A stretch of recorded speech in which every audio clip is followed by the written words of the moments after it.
ठंडा खाना। ये कहानी शुरू होती है प्रियंका के ससुराल से, जहाँ प्रियंका सुबह सुबह सभी के लिए नाश्ता तैयार कर रही थी। 4 बजे से उठी हुई हूँ, खुद के शरीर के लिए एक्सरसाइज करने तक का समय नहीं मिलता मुझे। दिन भर ये बनाओ वो बनाओ, और उसके बाद भी करण को खाना पसंद नहीं आता। क्या बनाऊं अब मैं? अरे क्यों परेशान हो रही है बहू, कुछ भी बना दे, इतना क्या सोचना। पापा जी जैसे नहीं है करण मम्मी जी कि आपने जो दिया चुपचाप खा लिया। इतना अच्छा खाना बनाती हो, फिर भी कह देते हैं बार बार वही खाना बनाती हो। अब अपना सर बनाओ क्या, और आप कह रही हैं कुछ भी बना दे। हाँ, जैसे बहुत सीधा है ना आपका लाडला, कुछ भी बना दिया फिर तो ये खाने ही नहीं वाले, लिख के देती हूँ। आलू टमाटर की सब्जी बनाती हूँ आज। प्रियंका आलू टमाटर की सब्जी बनाकर हॉल में टेबल पर रख देती है और अपने पति को आवाज लगाती है, करण नाश्ता तैयार है, टेबल पर आ जाओ। करण, वही रोज रोज का खाना क्या खाऊं? अरे बिल्कुल गर्मा गर्म है, खाओ तो। रूम में ले आऊं क्या खाना? यही सब करके तूने उसका सर सुजा रखा है, कोई जरूरत नहीं है इतना सर पर चढ़ाने की। हो गया, बना दिया ना तूने खाना, अब तू भी बैठ जा, थक गई होगी, आकर खा लेगा खुद ही। कुछ देर बाद करण और सुरेश आकर खाने की टेबल पर बैठ जाते हैं। खाना देखते ही सुरेश कहता है, कल दोपहर को भी तो आलू टमाटर की सब्जी बनी थी, नहीं करण? मेरी गलती हो गई ना पापा, कल मैंने गलती से कह दिया था कि सब्जी अच्छी बनी है, और बस खाने की देर थी कि फिर से मैडम ने वही आलू टमाटर की सब्जी बना दी। किसी चीज़ की तारीफ क्या कर दो, उस चीज़ के पीछे ही पड़ जाती है। दुनिया में इतनी सारी सब्जियां हैं प्रियंका, पर तुम्हें तो बस वही आलू टमाटर समझ में आता है। अरे तो कौन सा अभी बनाई थी वो सब्जी? दोपहर को बीते हुए कितने घंटे हो गए, पता भी है तुझे? जो बनाया है बहू ने चुपचाप खा ले। बना बनाया मिल रहा है तो बातें निकल रही है मुंह से, जिन्हें नहीं मिलता उनके बारे में सोच। अच्छा बाबा, अच्छा, परसों रात को तुमने वो बैंगन का भरता जो बनाया था बचा है क्या? वही दे दो, उसी के साथ पराठे खा लूँगा। ये आलू टमाटर तो मुझसे नहीं खाया जाएगा। यही बात ना मुझे आपकी अच्छी नहीं लगती। जब मैंने भरता बनाया था तब तो आपको खाना नहीं था, किसी तरह आज सुबह मैंने उसे खाकर ख़त्म किया, तो अब आपको भरता चाहिए। ठीक है, आज रात को भरता ही बनेगा, फिर देखती हूँ कैसे नहीं खाते आप। रात के खाने के वक्त प्रियंका बैंगन का भरता बनाती है खाने की टेबल पर। अब बैंगन बोल दिया तो तुमने सिर्फ बैंगन बना डाला। अरे कम से कम साथ में कुछ और तो बनाती। भुजिया है क्या? वही ला दो, मैं उसी से रोटी खा लूँगा। अरे फिर मैं खाना बनाती क्यों? कभी आप भुजिया से रोटी खाते हैं, कभी चाय से। मेरा मन ऐसे मानेगा क्या? अरे बहू, अब करण के लिए भुजिया ला रही है तो मेरे लिए भी अचार ला देना। पापा जी आप भी। बेचारी प्रियंका बुरी तरह परेशान हो चुकी थी। जो सब्जी खत्म होती थी वो उसके पति और ससुर को खानी होती थी, और जो उसे बनाई होती थी उसे कोई खाना नहीं चाहता था। अपने कमरे में बैठी प्रियंका इसी बात पर सोचती हुई YouTube पर नई डिशेस सर्च कर रही थी।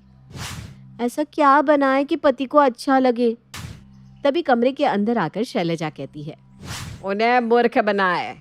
इस तरह अपने पति के मुताबिक सब्जियां बनाती रही तो तेरा तो पूरा जीवन रसोई में ही चला जाएगा। तो फिर क्या करूं मम्मी जी? ये ठीक से खाते भी नहीं, भूखे रहते हैं। मुझे कितना दुख होता है ये सिर्फ मैं ही जानती हूँ।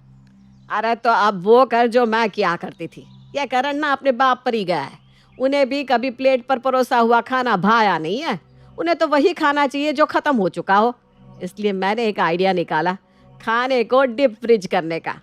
खाने को डीप फ्रिज कर दे, एक बार जब खाना बनाती है तो ज़्यादा क्वांटिटी में बना ले और फ्रीजर में भर दे, फिर 3-4 दिनों बाद उसे ही ताज़ा खाने की तरह गर्मा गर्म अपने पति को परोस दे।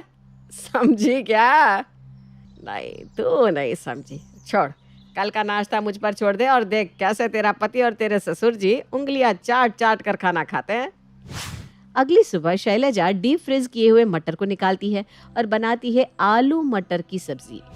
और ऑफ सीजन में अपने खाने में मटर देखकर तो दोनों बाप बेटे खाने पर ऐसे टूट पड़ते हैं मानो जन्मों जन्मों से भूखी हो। यही खाना तो मैं मिस कर रहा था मम्मी। वाह मम्मी वाह, क्या खाना बनाया, मजा आ गया। देखो ये होता है एक्सपीरियंस प्रियंका, सीखो कुछ। मान गए शैलजा जी आपको। ऑफ सीजन में मटर, आहा मज़ा आ गया। बस ये मटर आप लेकर कहाँ से आई? आप खाने से मतलब रखिए ना, खेती किस खेत में हुई उससे नहीं। मान गए मम्मी जी को, क्या चक्कर चलाया है। अब मैं भी यही करूँगी। इन लोगों को ताज़ा खाना भाता ही नहीं है तो बासी ही सही। और अगले दिन से शुरू कर देती है प्रियंका खाना डीप फ्रीज करना। डीप फ्रीज करना ही है तो रोज़ रोज़ खाना बनाकर क्यों करूँ। एक साथ में ही 2-4 सब्जियां बना देती हूँ और सबको फ्रीजर में रख देती हूँ। जब भी मांगेंगे तो खाने को गर्म करके सामने परोस दूंगी। एक साथ प्रियंका 4-5 तरह की डिशेस बनाकर फ्रिज में रख देती है। पहले 2 दिन तो पहले की तरह ही निकलते हैं, क्योंकि उन 2 दिनों में भी प्रियंका हर तरह की सब्जियां बनाकर डीप फ्रीज करने में बिजी थी। अब तीसरे दिन प्रियंका आलू प्याज की सब्जी फ्रिज से निकालकर खाने के टेबल पर परोसती है, जिसे देखते ही हमेशा की तरह करण कहता है, बताओ, आलू प्याज मतलब आलू नहीं छोड़ना तुम्हें। उस दिन जो परवल बनाया था वो सही था नहीं पापा? परवल भी बनाया है पापा जी। मुझे लगा था कि करण को आलू पसंद नहीं आएगा, इसीलिए मैं अब भी परवल की सब्जी लेकर आती हूँ। प्रियंका फौरन फ्रिज खोलती है और बर्फ बन चुकी परवल की सब्जी को फ्रीजर से बाहर निकालकर कढ़ाई में गरम करके अपने पति और ससुर के सामने परोस देती है। और उसे देखते ही दोनों तो ऐसे वाह वाह वाह करते हैं मानो उन्हें अमृत मिल गया हो। वाह बहू वाह, मजा आ गया। इन्हें तो मजा आना ही था। इन्हें इसी तरह गर्मा गर्म खाने की आदत जो है, समझ गए ना आप? नहीं समझे क्या? ना ही समझे तो अच्छा है मम्मी जी। अब तो प्रियंका को मानो कोई भूख भेदी बाण मिल गया था। अरे डीप फ्रीजर के रखे उसके खाने से घर में सभी की भूख मिट रही थी और इसी खाने को खाते खाते आज 14 दिन हो जाते हैं। नहीं नहीं नहीं बहू, मुझे कुछ मत दे। खाने का स्वाद सही नहीं लग रहा मुझे। आपकी ही पसंद की भिंडी है, क्यों नहीं अच्छा लग रहा है खाना? बिल्कुल ताज़ी तो है सब्जी। मुझे भी पिछले 2-4 दिनों से खाने के टेस्ट में कुछ गड़बड़ सी लग रही है। रहने दो प्रियंका, मेरा खाना मत डालो। करण तो बचकर निकल जाता है और सुरेश फंस जाता है। किसी तरह सुरेश उस खाने को निगलता है, पर बुरी बात तो ये होती है कि इसके बाद भी प्रियंका बासी खाने को ही सभी को परोसती। अब तो ऐसे खाने के डर से सुरेश और करण बाहर ही खाना शुरू कर देते हैं। 1 महीने बाद इन लोगों का भी समझ में नहीं आता, क्यों खाना नहीं खाना? ये खाना खराब थोड़ी ना है, हम दोनों भी तो यही खाना खा रहे हैं। कुछ हुआ क्या हमें? करण कह रहा था कि उसे खाने में बदबू आ रही है। अब बताओ मम्मी, रोज रोज कोई खाना बनाता है क्या? अरे रहने देना बहू, क्या दिमाग खराब कर रही है। इन बाप बेटे को चूल्हे में जाने दे, तू और मैं नाश्ता कर लेते हैं। 20 दिन पहले तूने जो पोहे बनाकर फ्रीजर में रखे थे ना, वही ले आ, खा लेते हैं। बातें करते करते दोनों सास बहू पोहे खाना शुरू करती हैं। खाते खाते प्रियंका कहती है, पेट में ये अचानक गुड़गुड़ कैसे होने लगा? लगता है सुबह पेट साफ नहीं हुई होगी। मैं ना अभी बाथरूम जाकर आती हूँ। अरे नहीं नहीं बहू, तो रुक, मेरी तो उम्र भी हो गई है, मेरे से रुका नहीं जा रहा, मुझे बाथरूम जाने दे। और जो ये सास बहू बाथरूम में जाती हैं, फिर तो बाथरूम इनसे छूटता ही नहीं। हर 2-2 मिनट में कभी शैलजा तो कभी प्रियंका बाथरूम में। अच्छा हुआ पापा हमने बाहर खाना खा लिया। मैं तो पहले ही कह रहा था मुझे खाने में कुछ गड़बड़ लग रही है। हो गया ना पेट खराब दोनों का। अच्छा आप बताओ, क्या खिला रही थी प्रियंका तुम हमें? वो क्या है ना बेटा, मैं कुछ चीज़ों को डीप फ्रिज कर देती हूँ, जैसे कि कच्ची सब्जियों को, पर बहू ने तो हर खाने को ही डीप फ्रिज करना शुरू कर दिया। मुझे भी ज़्यादा स्वाद में फ़र्क नहीं लगा तो मैं भी खा लेती थी। मुझे क्या पता था कि ऐसा हो जाएगा। आप खड़े खड़े मुंह क्या देख रहे हैं जी? डॉक्टर को बुलाइए वरना मैं परलोक सिधार जाऊंगी। एक बार और बाथरूम गई तो आपको मुझे ही डीप फ्रिज करना पड़ेगा। करण फौरन डॉक्टर को कॉल करके उन्हें घर बुलाता है। डॉक्टर प्रियंका और शैलजा को दवाई देते हैं और उन्हें बताते हैं कि बासी खाने के कारण ही उनकी तबीयत इतनी बिगड़ी है। नहीं नहीं डॉक्टर साहब, अब नहीं खाएंगे हम। चाहे मुझे दिन में 100 तरह की सब्जियां क्यों ना बनानी पड़े, मैं बासी खाना तो ना खाऊंगी, ना किसी को खिलाऊंगी। शिल्पा है तो सांवली लेकिन बहुत ही टैलेंटेड। लेकिन कहते हैं ना, शादी के लिए तो लंबी और गोरी होनी चाहिए। शिल्पा, ये रिश्ता भी हाथ से गया। अरे कितनी बार कहा वो गोरी होने वाली क्रीम लगाया कर, लेकिन नहीं, किताब से सर खपाने से फुर्सत मिले तब ना। तू ही क्यों नहीं इसके लिए उपटन तैयार कर देती? शर्मा जी की बेटी का कम रेट में कितना अच्छा रिश्ता हुआ है। इसकी तो उम्र के साथ ही लड़के वालों की डिमांड भी बढ़ी जा रही है। शिल्पा को ये बातें अब बुरी नहीं लगती थी। लगे भी क्यों, बचपन से सुन जो रही थी वो ये सब कुछ। उसके लिए ये तो मात्र एक कान से सुनना और दूसरे कान से निकाल देने वाली बात थी। फिर एक रोज, पापा पापा मेरी नौकरी लग गई है। वाह, अच्छा, कहाँ बेटा? न्यूज़ चैनल में पापा, खबरों को लिखना होगा। हाँ, वैसे भी तेरे जैसी सांवली शक्ल की लड़की को कौन पर्दे पर आने देगा, क्यों? चल, 4 पैसे कमाने लायक हुई है तो लड़के वालों को बोल देंगे कि कमाती भी है, फिर शायद कोई कर ले शादी।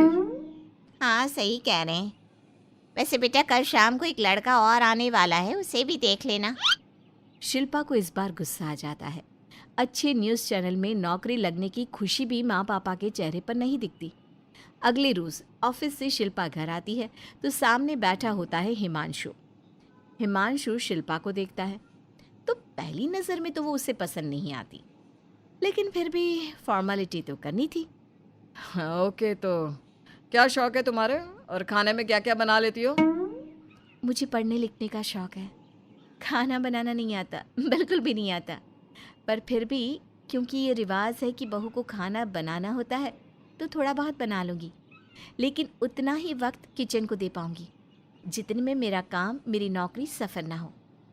बाकी भूख तो तुमको भी लगती होगी, तो खाना बनाने की जिम्मेदारी दोनों की ही होगी, है ना? शिल्पा बोले जा रही थी।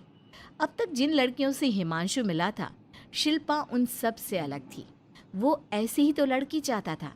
शिल्पा से बात करने के बाद, ठीक है, फिर शादी 2 महीने बाद करेंगे।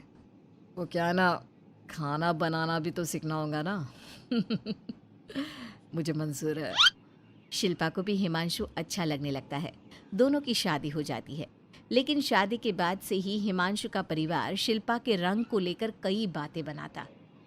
क्या बात है हिमांशु, क्या कमी हो गई थी जो ऐसी काली सी बहू ले आया? काली तो नहीं है। हाँ, मेरी शिल्पा का रंग हल्का सांवला है। वैसे आप तो कृष्ण की भक्त हैं, जानती है ना, उनका रंग भी सांवला था।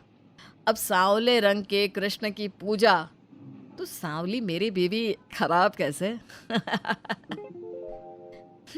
बात तो सही भी थी। क्यों सांवला रंग खराब माना जाता है? शिल्पा पति का तर्क सुन रही थी।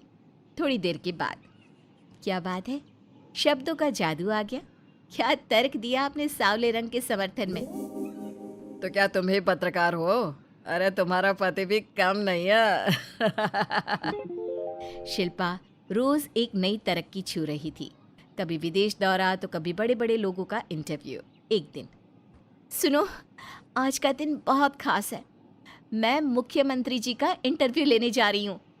अरे वाह, क्या बात है, सही है यार। तभी ससुर आ जाते हैं। बहू, थोड़ा मेकअप भी कर लेना, वरना काली काली फोटो सब जगह आएगी। अरे हम तो शर्म के मारे किसी को दिखाते भी नहीं कि ये हमारी बहू है। न जाने क्या कमी थी। अरे वो शारदा दीदी की बहू देखो, कैसे मक्खन की तरह गोरी है। और नताशा, वो तो ऐसे लगता है जैसे भगवान ने दिल खोल कर रंग दिया है उसको। अरे माँ, आजकल रंग नहीं बुद्धि का जमाना है। हाँ, तो वो दोनों कहाँ पागल है, अच्छा खासा घर देख रही है। शिल्पा को ससुर की बात पर गुस्सा तो आता है, लेकिन वो मूड खराब नहीं करना चाहती। वो तो बस तैयारी करती है कि जल्दी से अच्छा सा मुख्यमंत्री का इंटरव्यू हो जाए और दुनिया देखे। होता भी यही है। शिल्पा जब शाम को घर आती है तो, अरे चाची, बुआ, फूफा जी, कैसे हैं आप सब? कैसे आना हुआ? शिल्पा को आसपास के लोग भी देख रहे थे। वो भी जानती थी कि उसने जो इंटरव्यू किया वो कितना वायरल हो रहा है। अरे बहू, बड़े लायक हो तुम। औरत होकर दुनिया की इतनी जानकारी, कितनी समझ है तुम्हारे अंदर। वाह वाह बहू, तुमने तो हम सबका सीना गर्व से चौड़ा कर दिया। सास ये सब देखकर सोच रही थी कि भाई ऐसा भी क्या हो गया, इन्होंने तो बहू को हीरो बना रखा है। मैंने तो शिल्पा को उसी दिन समझ लिया था जब पहली बार मिला था। मैं तो जान गया था कि ये लड़की अलग है। कितनी प्यारी आवाज़ है इसकी और समझ भी लाजवाब। तभी बुआ सास बोल पड़ती है, और एक हमारी बहू है, सारा दिन टिकली बिंदी पर ही लगी रहती है। अरे दीदी, न जाने कौन कौन सी क्रीम लगाती है, अब तो चेहरे पर फोड़े भी निकल गए। कितनी बार कहा कुछ पढ़ाई आगे करके दुनिया में नाम कमाओ, लेकिन नहीं, बस सारा दिन शीशे के सामने खड़ी रहेगी। कोई बात नहीं फूफा जी, वो भी किसी की पसंद हो सकती है। हम लोगों का क्या, एक काम अच्छा कर दिया तो पूछ लिए गए, नहीं तो जमाना तो गोरी सूरत की ही तारीफ करता है। क्यों माँ जी? हाँ हाँ वो क्या है ना, मैं ज़रा पानी लेकर आती हूँ, तू बैठ बहू। हाँ हाँ बहू तू तो बैठ। वो क्या है ना, आज तो तुझसे बहुत सारी बातें करनी है। ये बता कैसे दिखते हैं मुख्यमंत्री जी सामने से? जैसे टीवी में दिखते हैं वैसे ही दिखते हैं क्या? आए दिन लोग शिल्पा से मिलने आते, उसे अपने स्कूल या दूसरी जगह पर चीफ गेस्ट बनाते। ये सब देखकर पति तो खुश होता, लेकिन सुंदर बहू का सपना सास की आंख से उतर ही नहीं रहा था। फिर एक रोज शिल्पा, पापा कहाँ है?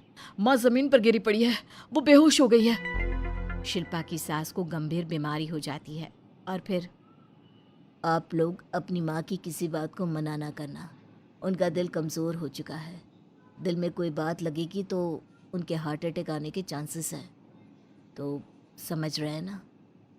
कुछ दिनों में ठीक होकर सास घर आ जाती है और फिर एक दिन देख बेटा, मैं मरने से पहले एक सुंदर बहू का चेहरा देखना चाहती हूँ। अरे मैं नहीं चाहती कि तू इस काली कलूटी के साथ रहे, छोड़ दे इसे। अरे कल को तेरे बच्चे भी ऐसे काले पीले पैदा होंगे और फिर हमारा खानदान देखने लायक नहीं होगा। शिल्पा सुन रही थी, वो परेशान हो रही थी। वो सोचती है कि एक बार वो अपने पति से बात करके देखेगी। सुनिए ना, मुझे आपसे बात करनी है। मुझे भी शिल्पा, मैं माँ के बिना नहीं रह पाऊंगा, तुम समझ रही हो ना? शिल्पा को दुख होता है, लेकिन वो क्या करती। वो हिमांशु को तलाक देने का सोच लेती है और फिर शिल्पा, माँ की हालत फिर खराब हो रही है, क्या करूँ? माँ को सबसे बड़े अस्पताल में भर्ती करना होगा। लेकिन वहाँ तो बेड के लिए बड़ी बड़ी सिफारिश करनी पड़ती है।